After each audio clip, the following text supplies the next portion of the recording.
Welcome back to an incredibly warm workshop. Welcome back. It's absolutely roasting today. It's the hottest day of the year so far. And we're finishing off our steering.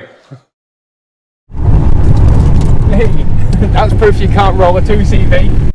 My name is Oliver, and this is my dad, Andrew. He's a wicked engineer and my next door neighbour. We've always wanted to build a car together.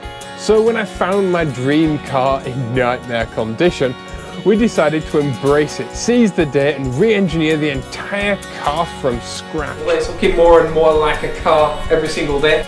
And make your own gear knob kit. There you go. A K20 A2 from a Honda. Things don't always go to plan. But when they do, it's a thing of beauty.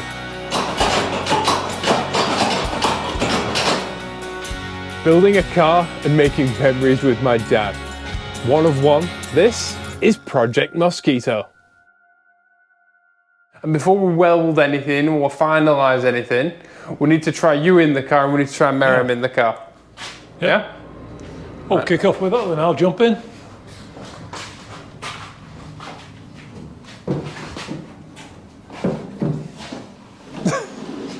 I find, Dad, if you sit down sideways and then swing your legs round, a lot like getting in my car actually. You're not straight, are you? Nope. Steering wheel's very offset. Do you want a tape measure as well? To your fore and aft. Or do you think your fore and aft's alright? Oh, pretty good at that. Cool. So what we want to avoid is like things like the straw toss. You got your steering wheel in one place and your pedals in another, and it's because this is a car that's going to have the potential to travel a long way. Obviously, you need to be super comfortable, and you don't want to be sat, on a rally stage. You're okay being a little bit uncomfortable because your rally stages aren't that long. But when you're sat on the motorway for hours and hours, you really need to be comfortable, and this fits the bill perfectly, I think. Yeah, I've cycled for years and years and years, and one of the things that I've learned, and I've done like road cycling, and I've done downhill mountain biking, racing, and all sorts. One of the things that I've learned is if you're going to throw yourself down the side of a mountain at 60 miles an hour, 100 kilometers an hour on a bicycle, you don't want to be thinking about the fact that your front brake lever's in a bit of a funny position. You want to just concentrate on what you're doing. And the same thing in a car that's this fast. I think it needs to be second nature. Yeah, it feels super comfy. It's really nice. Gear shifts in a superb place.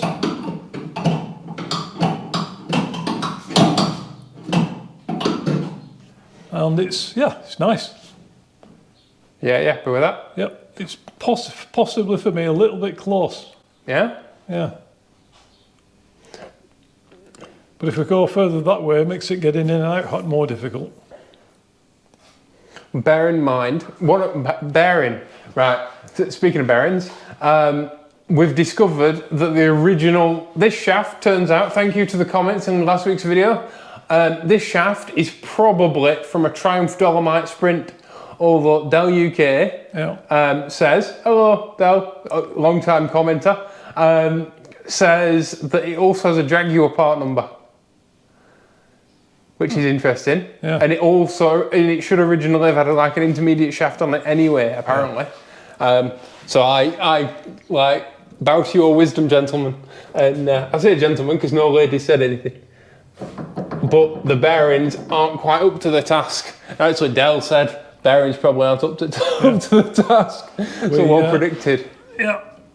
Especially if you're going to put in sticky tyres on this thing, there's an awful lot of force going to be fed back through into the wheel. Yeah. Obviously, there's no power steering. So bear in mind though that the wheel is like 3 mil too low because of the slop in the bearings. Yeah. We did. Well, Dad repacked them, re-greased them and everything, and they were fine. But it's only when they've had under some load that you can actually feel the. Yeah. Not that I sat in the car for an hour going bap, bap, but yeah, it's high. High here. It needs to come up on that end. The clamp must be low. That's your lot. Yep. Are you tight? Yep. That's loads better. Right, it's not straight, but that's better. Try that. Makes a big difference. Because your steering column's so long, 2 millimeters of adjustment up there equate to like 10 mil here. And it does make a big difference.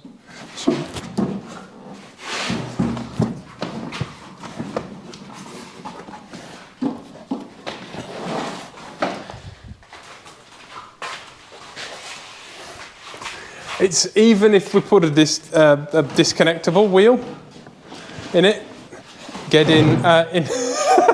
You're all right.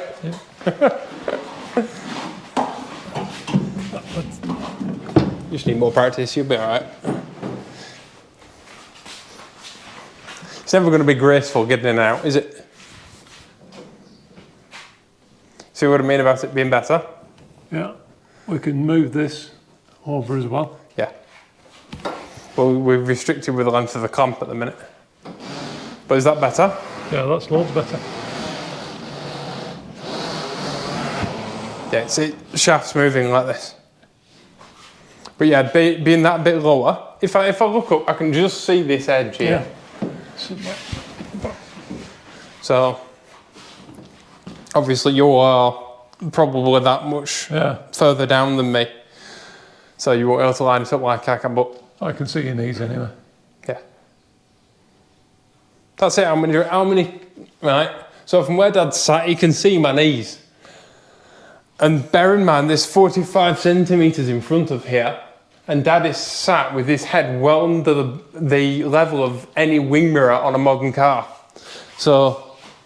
yeah, it's good visibility. You've got wicked visibility. On a long drive, that'll be super comfy. Yeah, because like you can't literally just lie back in your seat. Yeah. You put your head on the backrest if you sat on the motorway. Drive it like then obviously when you get the centre console in, we'll put an armrest in. An armrest in. So you'll be able to put your hand there. Literally can just drive it. And drive it like a Rolls Royce. Yeah. So you're comfy, yeah? Yeah. That's it. That's something doesn't have to be like a giant, like you don't need a futon in order to be comfortable in a car. You can be very minimal and be very comfortable. It's just a lot more difficult to do. And I'm not saying that this will be like a Rolls Royce, because it won't. But right, we need to put Miriam in now. Yep. Miriam, you need to go and get a cushion. This is my lovely fiancée Miriam, Hello, if you're everyone. new to the channel. You're 5'7", yeah? Yeah. So obviously the car being designed for me, there's a disparity. So we need to check, because Miriam's going to have an insert, a lot like a lot of Le Mans cars, where you put your booster seat in first and then sit on like a booster cushion. Okay. Oh, this is wonderful. Yeah, definitely need a special cushion. Yeah, you need a booster seat. Yeah. And lift me forward too. Yeah, but you need like a proper memory foam seat pad that fits on the base and up the back. yeah. Oh, this is gorgeous. So much space. Are you all right with your reach to the steering wheel? Yeah, you're not so bad, are you? Yeah, the steering wheel is perfect. It's not so bad, yeah? Not so bad. Luckily, I quite like a close wheel. And obviously you won't be driving this car on track, but you'll be driving it on the road, especially on long drives, because I get tired after a bit. I do like driving long distances. And the view is just brilliant. Yeah? I can see all the screen. Superb. You're not too far away, which is nice. It's okay if I use the steering wheel to see, because I've never used it. Oh, this is so smooth. Oh, this is brilliant. Yeah, nothing's attached, so this is as sloppy as it's going to be. It's really good. So much space now inside here. Yeah. So much space. It's unbelievable because the car looks small, but inside is just this pledge of space. It's a TARDIS. Yeah. And can you get out easily? Yeah, I think so, yeah. Legs out. And out. There you go. And you'll be able to get out in a dress. Yeah, perfectly. Yay. That's it. So The thing good. is that's hard in any sports car. Yeah. Like any Lotus Elise, any E-Type Jag, it's all virtually impossible. Even a catering, you know, it's everything. Even it, yeah. As well, especially catering. Yeah. And at least with the big sills. That's a nightmare. Yeah. You've got to kind of just chuck your feet in and then pour the rest of yourself in quickly. And hope nobody notices that you smack your head on a pillar. No, it's a lot of stuff. There's no graceful way of getting in, especially when you're tall. You want to make the little cams first, just in case when we tighten the bracket up, it moves the shaft. We're thinking, or rather I'm thinking, of making our cam out of a mini wheel spacer because our body came with wheel spacers and we don't need them.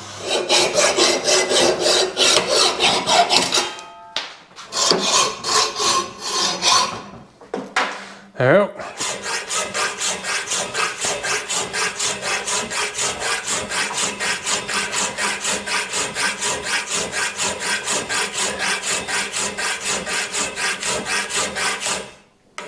Welcome back to the filing channel.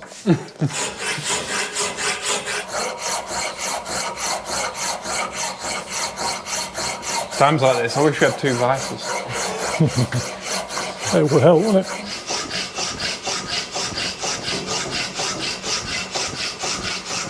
I must say, this hub is incredibly imperfect. It's pretty much as imperfect as anything can be. It's got like little bits out of it. It's not straight on the wheel. It's not straight in the car. It's got the big slot in it.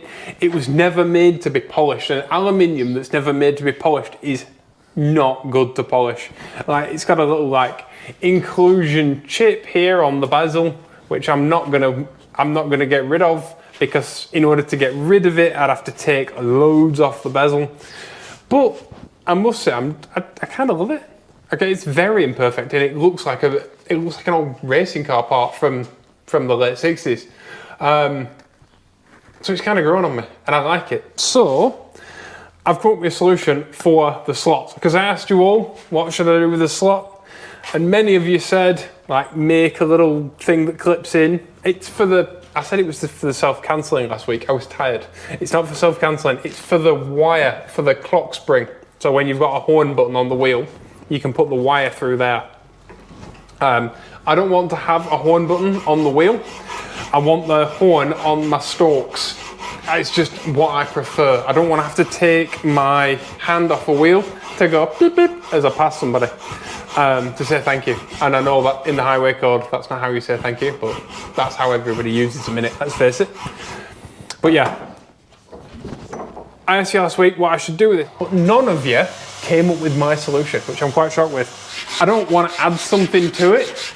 I'd rather take something away and make it lighter. So of course, what I'm going to do is I'm going to make the hole bigger.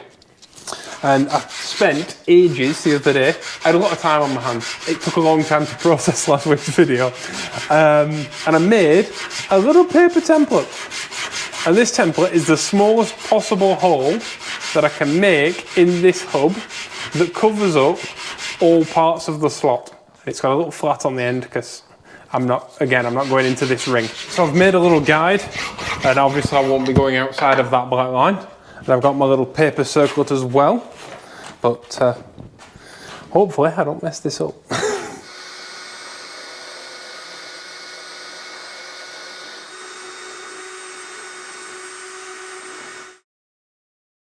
It's very similar to what you'd find in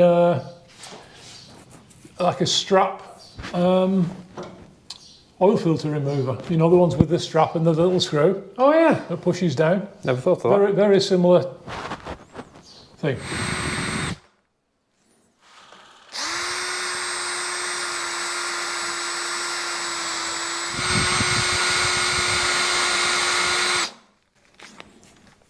I'll get in the ballpark using this, and then the last little bit I'll do all by hand with a file, because this is really good, but you make very big mistakes very quickly.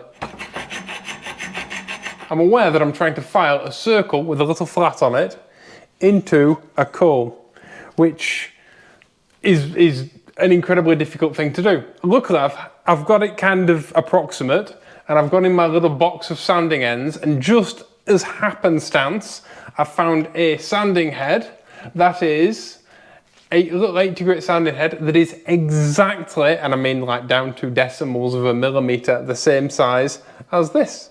So what I'm now going to do is push that into there, spinning it, and it will make a perfect circle in a cone. Ladies and gentlemen, I give you the most annoying noise in the world. Completely unnecessary. But don't worry, this thing is massively strong, so it's fine. I'm actually shocked at how thick it is, because it's thicker than it looks. I must admit, that is one of the hardest things, or most nerve-wracking things, should I say, that I've ever done. Because I've only got one of these hubs, and if I took off a little bit too much material in one place, I'd be very, very, very upset, and there's no replacing it, obviously. But yeah, really happy with it. And it needs a bit of a polish inside now, because I've caught it a couple of times with the file. But this, the thinnest part is 3.6 millimeters thick, and that's in a cone. And so if you get 3.6 millimeters and measure there to there, obviously it's only 3.6 millimeters, but because it's a cone, it's like that. And so here to here is a much bigger thickness, if you will. A lot like the other day when Dad said about chopping an angle on the end of a flange because it gives you more welding area. Turning a piece of metal on a edge and making it into a cone like this gives you a lot more thickness, and that's exactly why tank armor is all angled. Not only does stuff hitting it and bounce it, it bounces off because it's on an angle and not a flat, but also by inclining the armor, it makes it thicker in its cross section. So yeah, that's why hubs like this are conical instead of just being square, like the old-fashioned one that we turned down that came with the original wheel was just square. Whereas this being conical makes it a lot stronger and lighter. Should have said that last week, but I didn't.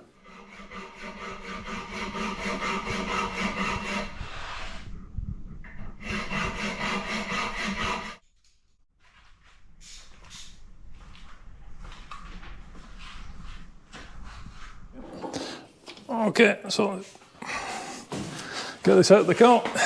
The bearings at this end are rubbish, so what I'm going to do, the bearings are on back order. So what I'm going to have to do is I'm going to make a nylon bush just as a temporary fitting. Because let's face it, there's no point us making it all nice, making it all good, and then not being able to sit in car and go like that. And if it's not, because if we do all this work and then there's a lot of slop in it, it's a bit disappointing, isn't it? Yeah, very much so. For us, we're making a Kate. A Kate bush. I worry about you sometimes. Have you finished your little shims? Yeah. Where are they? There. Right. Do you want me to polish them? You can do. There's a bigger one and a smaller one. Have you shown them to the people? No. There you go. I might have polished this one gently yesterday, although it's still got some tiny scratches in it. I'll get those out now. For those who are new to the concept of continental Europe, or who might have come on holiday here, but never actually tried to get anything done, France isn't as bad as Spain or Italy. And I don't by bad, I don't mean bad, but Spain and Italy shut down absolutely, completely for about 2 months, and you cannot get anything, you cannot do anything. It is holiday time whether you like it or not. And if you don't like it and you still want to carry on working, then you're going to have a very hard time. Now, we are currently in the holiday time in France. That means that I can't even get wet and dry sandpaper. So I'm doing the best polishing wise with what I have. And what I have is that.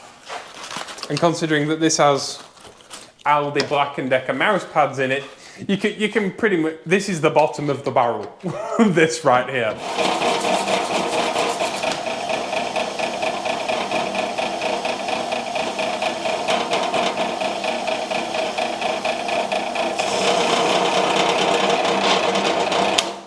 So I'm going to make our bush a little bit longer than just the single ball bearing. I think it's only temporary, so we'll, but it'll give us good get a way to get everything just perfect, everything lined up just as it should be.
There you go.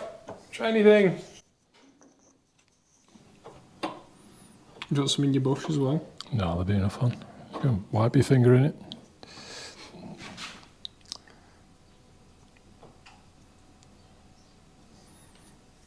We're using lithium grease because I had the tube in my hand, and also it's white, so it won't turn the bush green.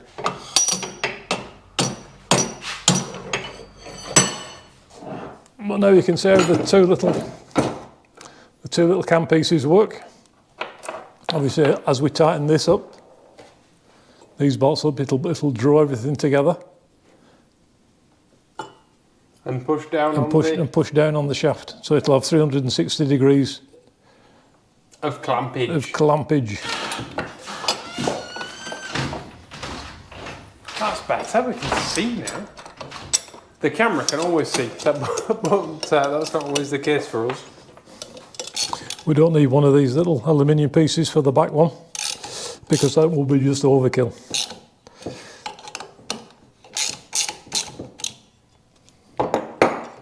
So, really gets a grip and they're not even tight yet. No. It's amazing how much better a clamp is when it has a cam in than when it doesn't. Yep. I'm not sure if putting this drop cloth on one of the seats makes it more or less flammable.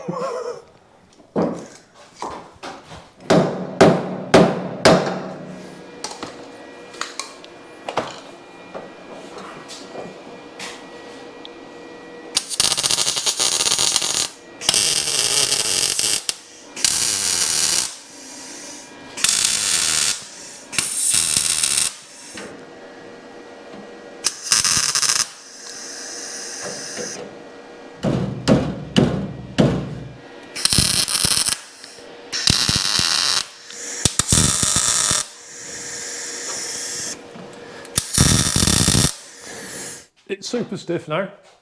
We've just tacked the plates in because we're going to do the pedal box, and obviously we don't want to weld it in fully in case we have an issue with the pedal box. So for now it's in, it's super solid. It's really nice actually. Mm.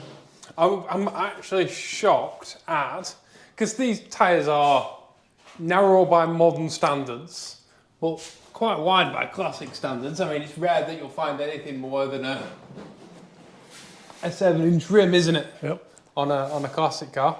You'll think BMW 2 or 002s and stuff like that. But it's ever so slightly heavier than power steering. Yeah. But only ever so slightly. And bear in mind, we have a quick rack. Okay, the wheel isn't the smallest wheel in the world.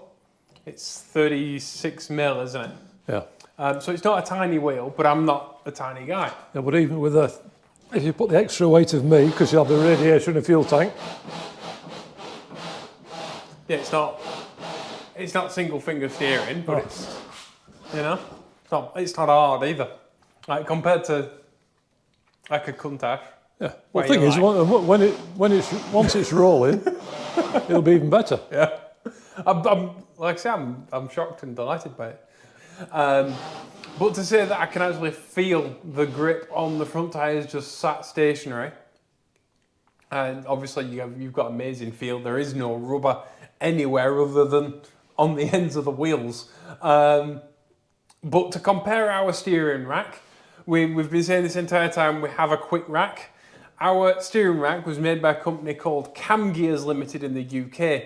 It's an old rack now, but Cam Gears used to make racks for basically racing cars. And this is, like, they made racks for Ferrari and all sorts. But this rack, even though it was made for a Mini, is not a Mini steering rack. It's actually quite a different design to a Mini steering rack. But being a quick rack, it's 2.6 turns lock to lock. Now, to put that into perspective, on an MX-5, because obviously we have MX-5 front uprights and suspension arms, an MX-5 NA manual steering rack is 3.3 turns lock to lock, and a power steering MX-5 rack from probably an MB, something like that, is 2.8. So we're even faster than a power steering MX-5 rack, which a lot of MX-5 owners buy the power steering racks and then modify them so that they can have a quicker steering rack. It's a really common upgrade, and this is even quicker than that. Not only that, but very economically affordable is a 2.2 quick rack for a Mini. So if we wanted even faster steering than we've got, we could actually, with 4 bolts, we could actually change our steering ratio to an even faster one. And we use this one because it came with this car, which is super cool. And nothing illustrates this car better than the fact that we've got an Italian-made steering wheel. We have a Japanese-British hub that we put together to we now know, a Triumph Dolomite steering column, we think. Thank you, comment section of last week's video. Then Mark 1, Mark 2 Escort universal joints to an intermediate shaft that we made to a racing Mini steering rack that then goes to Japanese suspension arms, which were made in Hiroshima, and shock absorbers that were made in France. Like, I love how much of a multi-continental, like, conglomeration this car is. It's superb. I love it. Oh, so cool. I can't believe how light that steering is. I'm amazed. Well, Dad, it still needs a little bit of finishing off. Yeah, there's still some welding to do, but we don't want to finish weld it until we do the pedal box, in case we just need to just tweak it ever so slightly. You know, we need to get this position. Yeah, I also haven't put the nut on the steering wheel. We need to repaint the shaft. Yep. Steering column. That's a word. And also the intermediate shaft and all that I want to paint, keep it nice. But I'm overjoyed with it. I mean, what more can you say? Yeah. It's works. Brilliant. It just works. Yeah. It's so light though. It's, you know. Yeah, even when me stood on the front, you know, representing a radiator and a fuel tank. And you're heavier than that'll ever be. Yeah. What are you trying to say? We weigh the same. Literally, we weigh exactly the same. Yep. But yeah, like, you're heavier than the fuel tank will be and the radiator will be, but the radiator is like further out, so yeah, it's a rough approximation. And it's super easy. I mean, this will be easier to parallel park than my 2CV, which is not saying much because my 2CV sucks to parallel park. But it really does. Yeah. You can't see out of it. 2CVs don't do reverse well. And it's got loads of caster, so it's super stiff. Whereas this has 8 degrees of caster. Yeah, whereas like an MX5 normally has about 4. Yeah, 5 max. The track MX5 guys try and get like 5 degrees of caster, whereas we've got 8. So we've got tons of self-centering.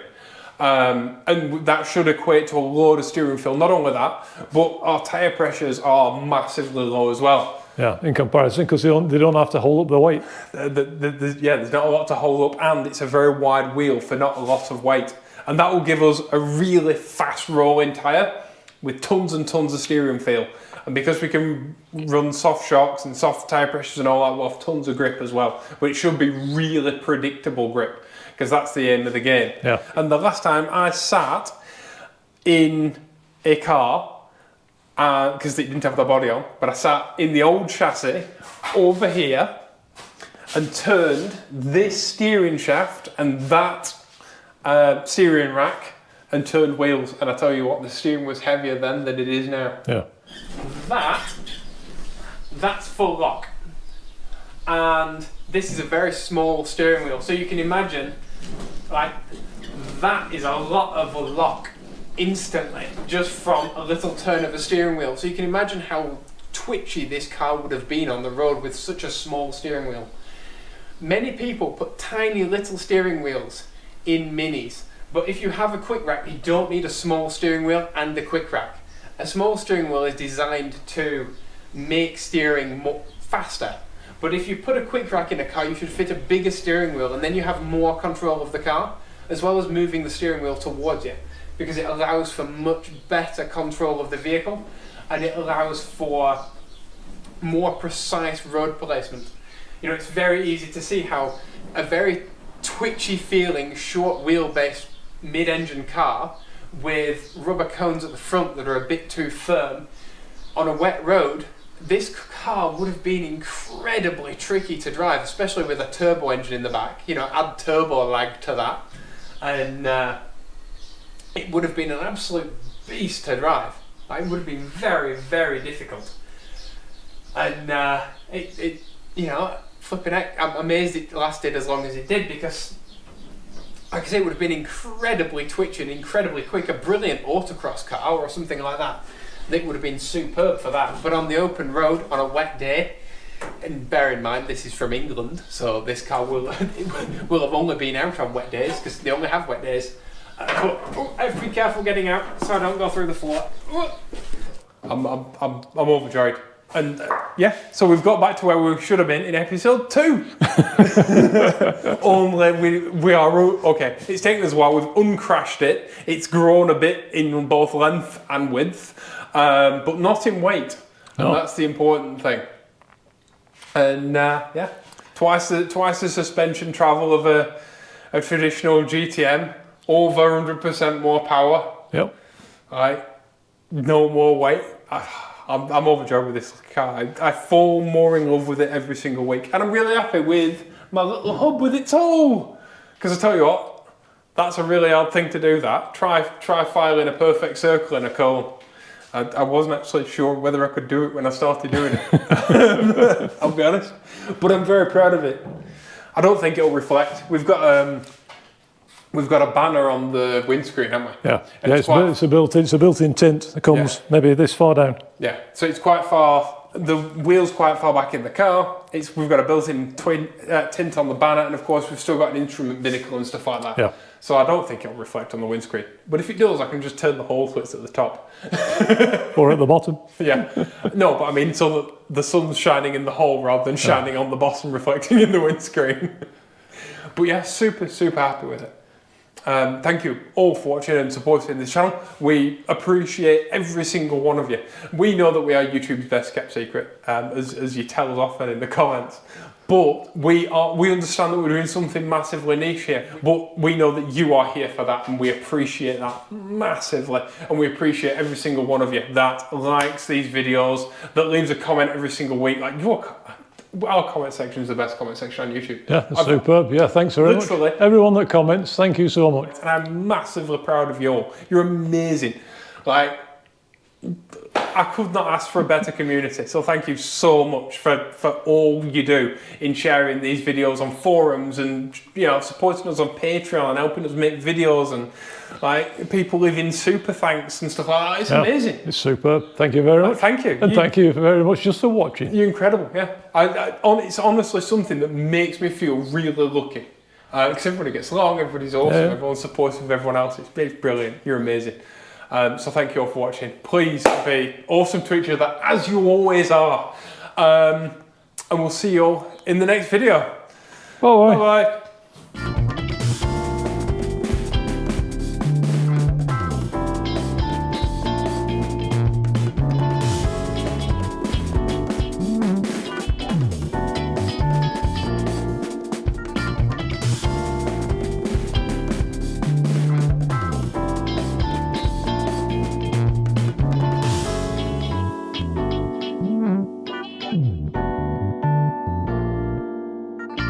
Mm-hmm.